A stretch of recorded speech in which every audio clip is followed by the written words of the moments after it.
You know, Ghana is the most peaceful country on mainland continent of Africa, and Ghanaians don't celebrate it. The only country which is classified as more peaceful than Ghana is an island state of Mauritius, which is as big as Koforidua, because I've been there. COVID hit the world, and even developed countries are reeling under it. We have managed it relatively well, even though there has been some tragic losses, including my own best man and my friend, the good Mafusam. You know, in the Fourth Republic, despite all the rumblings, we have been able to have peaceful transitions. For how many years? 24 years plus. And I believe that is something worth celebrating. Let me say that I'm a member of the Judicial Council for several years now. And I know all the corruptions, the annals, and everything else, especially the lower courts. But we have one of the best Supreme Courts on the continent, with men and women of integrity who are the only guardians at this moment of democracy in Ghana. And yet, when people go to Supreme Court and they win, they raise their flags. When they lose, they malign the justices. Let me tell you, if we undermine the Supreme Court, all of us would suffer. Because in every country where there has been a civil war, they first have to lose confidence in the rule of law.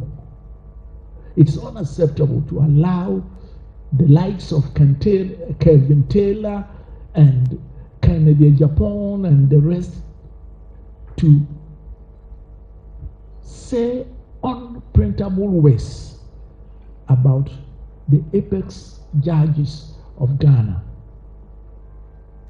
And this latest fashion whereby lawyers go to court, and when they get after the court, they go and do what they call it a press conference, just because normally the judges, unless provoked, will not say anything.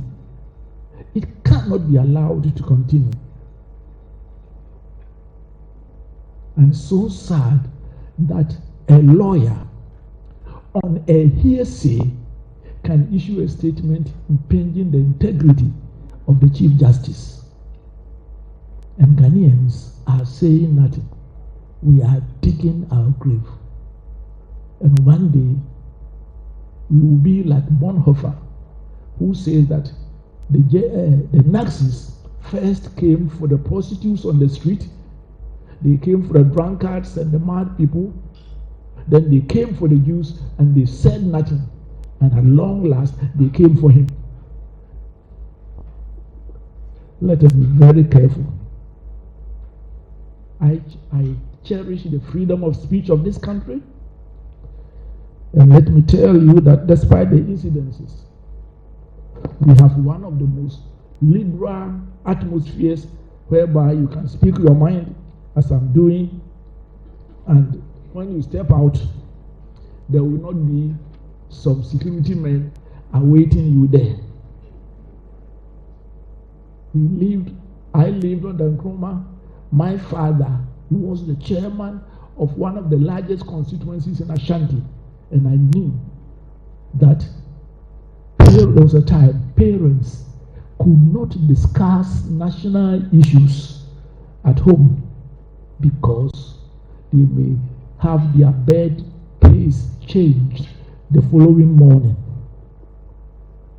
I think that the election of Arben Barbin from the opposition as speaker is something to be celebrated, and the cohabitation of the executive and him till now, despite the obscene circumstances under which the election took place.